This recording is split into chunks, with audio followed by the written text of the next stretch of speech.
अस्सलाम वालेकुम नाजरीन, आप देख रहे हैं INN चैनल। मैं हूं शेख अहमद अली। इस न्यूज़ बुलेटिन में आइए नजर डालते हैं दिन भर की बड़ी खबरों पर। तेलंगाना हाईकोर्ट ने हैदराबाद के अंबरपेट में कुत्तों के हमले में हलाक होने वाले 4 साल लड़के के हालिया वाक़े पर सख्त रद्द अमल का इजहार किया।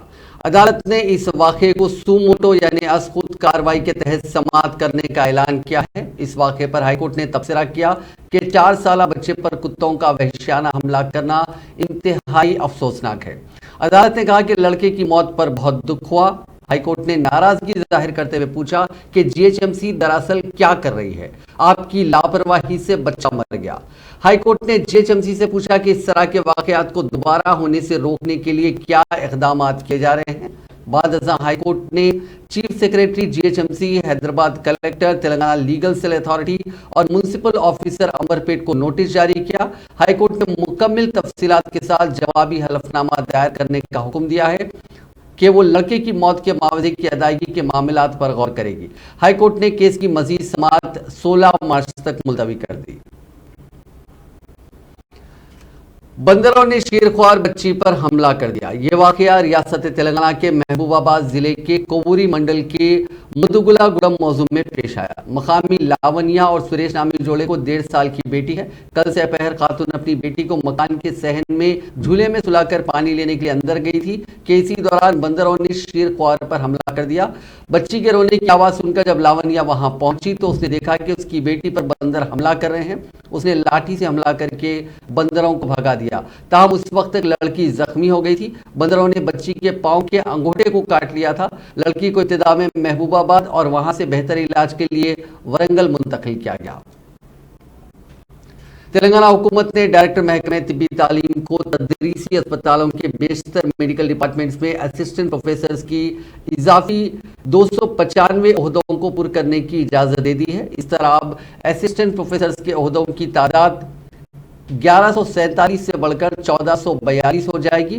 6 दिसंबर 2022 को रियासती हुकूमत ने डायरेक्टर तिब्बी तालीम के तहत तदरीसी अस्पतालों में असिस्टेंट प्रोफेसर्स की 1147 मुलाजिमतों को पुर करने का ऐलान किया था, जिसके बाद डायरेक्टर तिब्बी तालीम ने Telangana state medical and health services recruitment board से दरखास्त की थी कि असिस्टेंट प्रोफेसर्स की 1147 मुलाजिमतों को पुर करने के लिए इक़दाम करें। ज़मरावारी ओहदों की नजरसानी शुदा तफसीलात भी दी गई है, जिसमें मुख्तलिफ ओहदे और उनकी तादाद भी बयान की गई है। हैदराबाद लोकल बॉडी एमएलसी की नशिस्त पर 13 मार्च को होने वाले इंतखाबात में मजलिस के उम्मीदवार मिर्जा रहमत बेग ने जीएचएमसी हेड ऑफिस में पर्चे नामजदगी दाखिल किया। इस मौके पर वजीर श्रीनिवास यादव, वजीर दाखिला मोहम्मद महमूद अली, मजलिस के फ्लोर लीडर अकबरुद्दीन अवैसी के अलावा बीआरएस पार्टी और मजलिस के अरकान असम्बली मौजूद थे। मिर्जा रहमत बेग ने सदर मजलिस बैरिस्टर असदुद्दीन अवैसी का शुक्रिया अदा किया कि उन्होंने ये मौका फराहम किया। उन्होंने कहा कि वो MIM में उस वक्त से काम कर रहे हैं जब वो छोटे थे। रहमत बेग ने इस बात पर खुशी का इजहार किया कि जमात ने उनकी काविशों के इतिहाफ में इतना बड़ा ओहदा देकर उन्हें जिम्मेदारी सौंपी है। तेलंगाना के वजीर सेहत हरीश राव ने कहा कि हुकूमत अंधेपन से पाक तेलंगाना के नारे के साथ आगे बढ़ेगी। उन्होंने मसरत का इजहार करते हुए कहा कि वजीर आला चंद्रशेखर राव के जहन की इख्तिरा आंखों की रोशनी के प्रोग्राम पर रियासत में कामयाबी के साथ अमल किया जा रहा है। वजीर मौसूफ ने सिद्दीपेट जिला मुस्तकर में आंखों की रोशनी प्रोग्राम के कैंप का दौरा किया। बाद मीडिया से बात करते हुए उन्होंने कहा कि वजीर आला चंद्रशेखर राव ने अवाम को आंखों के अमराज से निजात दिलाने के लिए ही इस प्रोग्राम का आगाज किया। उन्होंने कहा कि इस प्रोग्राम के तहत तकरीबन 50 लाख अफराद की आंखों के मायने किए गए। उन्होंने कहा कि गुज़िश्ता 25 काम के दिनों में मायनों की तादाद 50 लाख तक पहुंच गई।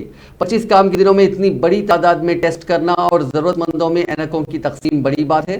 उन्होंने कहा कि आंखों के कंप्यूटराइज्ड मुफ्त मायने किए जा रहे हैं और ज़रूरतमंदों में अद्वियात और ऐनकें तकसीम की जा रही हैं।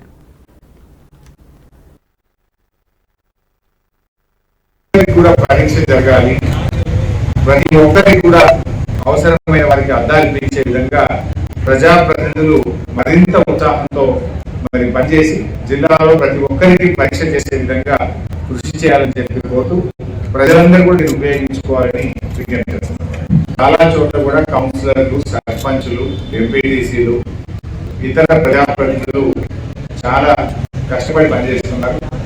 క్యాంపు జరిగినన్ని రోజులు కూడా మరి చాలా ఎఫెక్టివ్ గా మరి అక్కడే ఉండి సర్పంచులు కౌన్సిలర్లు పొద్దున్న నుంచి సాయంత్రం దాకా ఉండి చేయిస్తున్నారు. యావరేజ్ చూస్తే స్టేట్ లో సిద్దిపేట జిల్లా ఫస్ట్ ప్లేస్ లో ఉంది. 1,68,062 మంది ఇప్పటిదాకా సిద్దిపేట జిల్లాలో పరీక్ష చేశారు. అంటే జిల్లా ప్రజలు బాగా ఉపయోగించుకుంటున్నారు. కూడా పరీక్ష జరగాలి, ప్రతి ఒక్కరికి కూడా అవసరమైన వారికి అర్థాలు ఇప్పించే విధంగా ప్రజాప్రతినిధులు. दुनिया की दवाएं तैयार करने वाली सरकर्दा कंपनी में से एक कंपनी ब्रिस्टल मेयर्स स्क्वाब ने हैदराबाद को लाइफ साइंस का मरकज करार देते हुए कहा कि हैदराबाद का इंतखाब उसके साइंस टेक्नोलॉजी और इनोवेशन सेंटर के क़याम के लिए किया गया है। कंपनी 100 मिलियन अमेरिकी डॉलर यानी करीब 820 करोड़ रुपए की सरमायाकारी करेगी और 1500 अफराद के लिए रोजगार के मौके फराहम करेगी। ये सेंटर जारिया साल के तीसरे तिमाही तक हतमी शक्ल इख्तियार कर लेगा। दवाओं और IT व डिजिटल इनोवेशन की सलाहियतों की तौसीह से मुतालिक कंपनी के मंसूबों के हिस्से के तौर पर यह कदम उठाया गया। वजीर तारक रामाराव ने याददाश्त मुफाहमत की तकरीब के दौरान कहा कि ब्रिस्टल कंपनी के वाइब्रेंट इकोसिस्टम का हैदराबाद में वो इस्तकबाल करते हैं। ये फ़ख्र की बात है कि कंपनी ने हैदराबाद का इंतखाब किया। उन्होंने कहा कि उनका ये मानना है कि कंपनी पुरअसर काम के लिए हमारे टैलेंट से भरे अफराद को मौका फराहम करेगी। బ్రిస్టల్ మైర్స్ స్క్వాబ్ అనే కంపెనీ ప్రపంచంలోనే టాప్ 10 ఫార్మస్యూటికల్ కంపెనీలో ఒకటి. వాళ్ళు ఈరోజు హైదరాబాద్లో మన తెలంగాణలో ఒక $100 మిలియన్ పెట్టుబడితో 1500 కొత్త ఉపాధి అవకాశాలు సృష్టిస్తూ ఒక సెంటర్ ఏర్పాటు చేయబోతా ఉన్నారు ఇక్కడ. దానికి వారికి హృదయపూర్వకంగా డాక్టర్ సమిత్ హీరావత్, అదేవిధంగా క్రిస్, అదేవిధంగా ఫ్రాన్సిస్ వారందరికీ కూడా బ్రిస్టల్ మైర్స్ స్క్వాబ్ నుంచి వచ్చిన బృందానికి హృదయపూర్వకంగా స్వాగతం. నేను మొన్ననే మీ అందరికి కూడా విజ్ఞప్తి చేసినట్టు తెలంగాణలోని జీవ ఔషధ రంగం, లైఫ్ సైన్సెస్ సెక్టర్ ఏదైతే ఉందో చాలా బలంగా ఎదుగుతూ ఉంది, చాలా బ్రహ్మాండంగా ఎదుగుతూ ఉంది. అయితే నేను మీకు మొన్న చెప్పాను $100 billion by 2028. Looks like we have to actually revise it because we are growing much faster than what we had anticipated, and we'll discuss more with you in the days to come. రేపు నుంచి BioAsia కూడా ప్రారంభమవుతుంది. కాబట్టి BioAsia ప్రారంభమవుతున్న ఈ సందర్భంలో ఇది మన రాష్ట్రంలోని యువతకి, ముఖ్యంగా ఈ జీవ ఔషధ రంగంలో లైఫ్ సైన్స్ సెక్టర్లో ఉన్న యువతకి చాలా మంచి వార్త. ఎందుకంటే ఇప్పుడు దాకా ఇండియాలో లేని ఒక కొత్త సంస్థ మన దగ్గరికి రావడం, అది కూడా హైదరాబాద్ని ఎంచుకోవడం, మరి ఇంత పెద్ద సెంటర్ని ఓపెన్ చేయబోతా ఉండడం. కాకపోతే నేను ఇందాక వాళ్ళకి చెప్పాను, టిపికల్గా ఎవరు వచ్చినా మొదట చెప్పేది 1000 ఉద్యోగాలు 1500 అని. కానీ జనరల్గా జరిగింది నేను గమనించింది ఏంటంటే చాలా. वज़ीर बल्दी नज़्म नस्क KT रामाराव ने जुमेरात के रोज़ साबिक़ा वरंगल ज़िले का दौरा किया और मुख्तलिफ सरकारी प्रोग्रामों में और पार्टी के प्रोग्राम में हिस्सा लिया। इस दौरान उन्होंने कई सरकारी इमारतों, एक रिहायशी स्कूल और BRS के दफ्तर का इफ्तिताह अंजाम दिया। उनके साथ गुजराए रबली दयाकर राव, सत्यवती राठौर, जगदीश रेड्डी, कानून साज काउंसिल के डिप्टी चेयरमैन बंडा प्रकाश और दीगर मौजूद थे। उन्होंने मुल्क में नए Mahatma Jyotiba Phule BC welfare girls school का इफ्तिताह किया और जिला मरकज में सिंगरेनी कंपनी के जरिए 229 करोड़ रुपए की लागत से तामीर करदा 944 डबल बेडरूम वाले क्वार्टर कॉम्प्लेक्स, जिसे रामप्पा कॉलोनी का नाम दिया गया है, वहां पर खुसूसी पूजा की। वजीर ने सिंगरेनी की तरफ से कायम की गई फोटो गैलरी को देखा और एक डबल बेडरूम कॉम्प्लेक्स का इफ्तिताह किया। बाद एक मीटिंग से खिताब करते हुए वज़ीर मौसूफ ने कहा कि पड़ोसी रियासतों के लोग तेलंगाना में हो रही तरक्की की वजह से ही यहाँ शामिल होना चाहते हैं। उन्होंने कहा कि मुल्क में अपनी कई दहाइयों तक हुकूमत करने के बावजूद कांग्रेस पार्टी ने तरक्की के कोई इक़दाम नहीं किए थे। उन्होंने कहा कि TRS हुकूमत ने, जो कि अब BRS बन चुकी है, BRS हुकूमत ने पिछले 8 साल में तरक्की के लिए कई इक़दाम उठाए हैं। ఇప్పటిదాకా నేను ఎప్పుడు చూడలేదు, రమణారెడ్డి గారు ఆవేశపడ్డాను ఎప్పుడు చూడలేదు. మొట్టమొదటిసారి అంత ఆవేశపడ్డాడు. రమణారెడ్డి గారి మీద నాకు ప్రత్యేకమైన గౌరవం ఉంది. ఆ ప్రత్యేకమైన గౌరవం ఎందుకుందో కూడా ఒక చిన్న ఉదంతం మీకు చెప్పాలి. నేను 2009లో మొట్టమొదటిసారి నేను శాసనసభ్యుడిగా గెలిచిన. ఆనాడు రమణారెడ్డి గారు కూడా శాసన మండలి నుంచి శాసనసభ్యుడిగా మొదటిసారి ఎన్నికై 2009లో కాంగ్రెస్ పార్టీ నుంచి గెలిచి ఆయన కూడా వచ్చారు.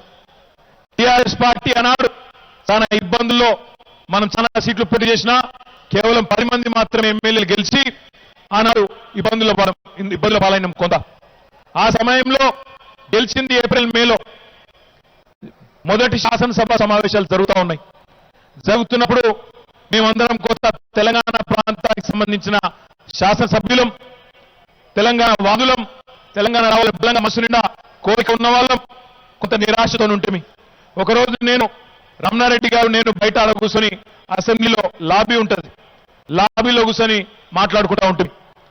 అన్న మరి ఇంత అన్యాయమైన తీర్పిచ్చిర్రు ప్రజలు, 10 సీట్లు గెలిపించిర్రు, మళ్ళా ఎవరైతే తెలంగాణ వద్దని ప్రచారం तेलंगाना के जिले वरंगल में पीजी मेडिकल तालिबाग की खुदकुशी की कोशिश के मामले की जांच के लिए एक कमेटी तश्कील दी गई है। वरंगल एमजीएम अस्पताल के सुप्रिंटेंडेंट चंद्रशेखर ने 4 प्रोफेसर्स पर मुश्तमिल एक कमेटी की तश्कील अमल में लाई। कमेटी की report directorate of medical education यानी डीएमई रमेश रेड्डी को पेश की जाएगी। दूसरी जानिब रमेश रेड्डी ने निम्स में जेर इलाज इस मेडिकल तालिबाग की सेहत के बारे में मालूमात हासिल की। उन्होंने इंकशाफ किया कि काकतिया मेडिकल कॉलेज में कोई रैगिंग नहीं हुई है। बताया जाता है कि पीजी मेडिकल के एक तालिब इल्म की हरासानी पर इस तालिबा ने इंजेक्शन लेते हुए खुदकुशी करने की कोशिश की। इसी दौरान आज निम्स में जहां इस लड़की का इलाज चल रहा है, एक मेडिकल बुलेटिन जारी करते हुए बताया गया कि इस लड़की की हालत तशवीशनाक है और इसे बचाने के लिए डॉक्टर्स की मुख्तलिफ टीमें कोशिश कर रही हैं। आज इसी सिलसिले में रियासती गवर्नर डॉक्टर तमिलिसाई सौंदरराजन ने निम्स अस्पताल का दौरा करते हुए इस लड़की की तबीयत के बारे में डॉक्टरों से मालूमात हासिल की।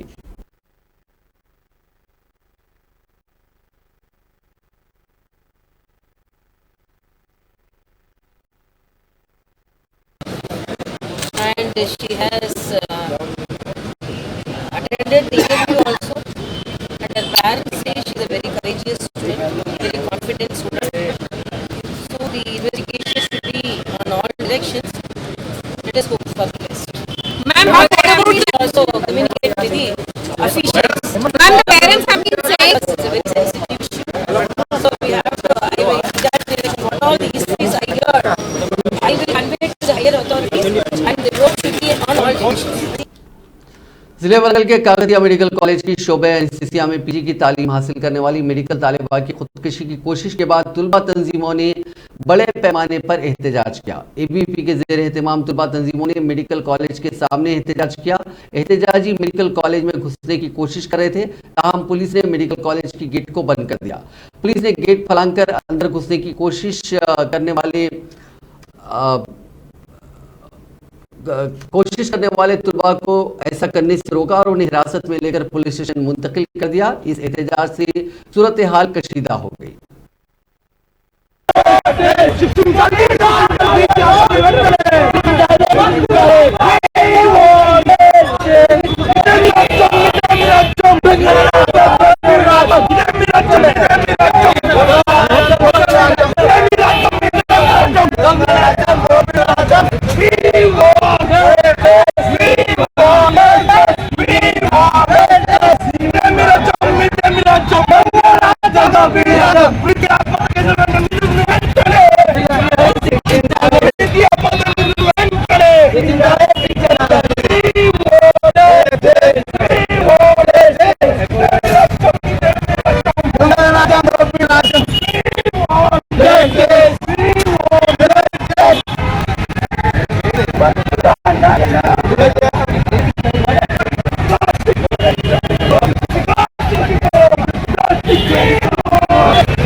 रियासती वज़ीर दाखिला मोहम्मद महमूद अली ने प्रिंसिपल सेक्रेटरी महकमे दाखिला जितेंद्र के साथ एक आला सतही मीटिंग की, जिसमें उन्होंने कहा कि हाल ही में मुनक़िदा असेंबली बजट सेशन के दौरान मुतअद्दिद अरकान असेंबली ने 250 होमगार्ड्स की बरतरफी, 2009-10 बैच के मल्टी जोन 2 के सब इंस्पेक्टर्स की पुलिस इंस्पेक्टर्स पर तरक्की और state seniority roll Hyderabad range के 1996 के ओहदे के सही बैच के रास्त तखर्रुज पर मुलाजमीन जो पुलिस इंस्पेक्टर पर तरक्की के बाद डिप्टी सुपरिंटेंडेंट ओहदे पर तरक्की के मुंतजिर हैं। इन सभी मामलात पर आज तफसीली बातचीत की, जिनको हल करना, उन्होंने कहा कि इन तमाम मसाइल को हल करना ज़रूरी है और कहा कि हर सरकारी मुलाजिम को तरक्की की राह हमवार होनी चाहिए ताकि वो तरक्की करते हुए आगे बढ़ते रहे। तेलंगाना की जगतियाल बल्दिया की साबिका चेयरपर्सन डॉक्टर भूगा श्रावणी ने आज बीआरएस पार्टी और काउंसलर के ओहदे से भी अपना इस्तीफा पेश कर दिया। 25 जनवरी को श्रावणी ने बल्दिया के चेयरपर्सन के ओहदे से इस्तीफा पेश करते हुए मकामी रुकने असेंबली डॉक्टर संजय कुमार पर उन्हें परेशान करने का इल्जाम लगाया था और एक माह बाद आज उन्होंने बीआरएस पार्टी के कारगुजार सदर व वजीर बल्दी नजमुनस केटी रामाराव को मकतूब रवाना करते हुए पार्टी की इब्तदाई रुकनियत और काउंसलर के ओहदे से भी इस्तीफा होने का ऐलान कर दिया। वजीर केटीआर को रवाना करदा मकतूब में भी श्रावणी ने रुकने असेंबली डॉक्टर संजय कुमार की जानिब से उन्हें किस तरह से परेशान किया गया उसका तस्करा किया। ज़राअत के शुबे में तहकीक के लिए एक और बैनुल अक़वामी इदारा तेलंगाना में कायम किया जाने वाला है। हैदराबाद में जल्दी global millet centre of extension का आगाज होने वाला है, जबकि तेलंगाना के इस दारुल हुकूमत में पहले ही इक्रिसैट जैसा बैनुल अक़वामी मरकज कई बरसों से काम कर रहा है। ये ऐसा दूसरा मरकज होगा। बजट में मरकजी हुकूमत ने ऐलान किया है कि मौजूदा national institute of small grains research को बैनुल अक़वामी इदारे में तब्दील किया जाएगा। वज़ीर आज़म नरेंद्र मोदी इस माह की 24 तारीख को इस सिलसिले में पॉलिसी का ऐलान करेंगे। सदर रियासती बीजेपी और रुकने पार्लियामेंट बंडी संजय ने आज बीजेपी दफ्तर में पार्टी कायदीन को मुखातिब करते हुए बताया कि रियासत भर में कॉर्नर मीटिंग्स का इनेकाद निहायत कामयाबी के साथ रूबे अमल है। इसके अलावा प्रजा संग्राम यात्रा में भी अवाम का रद्द-ए-अमल काफ़ी बेहतर अंदाज में रहा। इसको देखते हुए ये कहा जा सकता है कि बीजेपी आने वाले असेंबली इंतखाबात में इक़्तिदार हासिल करने का जो निशाना मुकर्रर किया है वो आसानी के साथ हासिल कर लिया जाएगा, लेकिन इसके लिए पार्टी कायदीन को अब से लेकर रायदही के रोज़ तक काफ़ी मुतहरिक होना चाहिए। खासकर रायदही के रोज़ पोलिंग बूथ पर कड़ी नज़र रखने की ज़रूरत है। उन्होंने वज़ीर आला चंद्रशेखर राव पर तनकीद करते हुए उन्हें एक बदउनवान कायद करार दिया। साबिक वजीर पुष्पा लीला ने आज हैदराबाद डीसीसी सदर समीर वलीउल्लाह के हमरा उर्दू घर मुगलपुरा में एक प्रेस कॉन्फ्रेंस से खिताब करते हुए मरकजी हुकूमत को शदीद तनकीद का निशाना बनाया।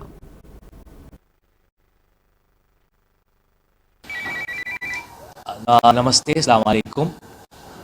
आज हमारे बीच यहाँ पे के पुष्पा लीला मैडम, जो एक्स मिनिस्टर और हमारे टीपीसीसी वाइस प्रेसिडेंट हैं और हैदराबाद पार्लियामेंट इंचार्ज भी हैं। आज की ये प्रेस कॉन्फ्रेंस मोदी और अदानी की सांठगांठ को लेकर कि किस तरह मोदी की मदद से आज अदानी दुनिया की दूसरे नंबर अभी में दूसरे नंबर पे पहुंच गए हैं और किस तरह हुकूमत ने अदानी का साथ दिया और उनको एक बहुत बड़ा कारोबारी बनाया और उनकी मदद करते हुए इंडिया में एसबीआई और एलआईसी के फंड्स को किस तरह गुमराह करके इस्तेमाल किया गया। तो मैं मैडम से गुजारिश करता हूं कि वो प्रेस कॉन्फ्रेंस शुरू करें।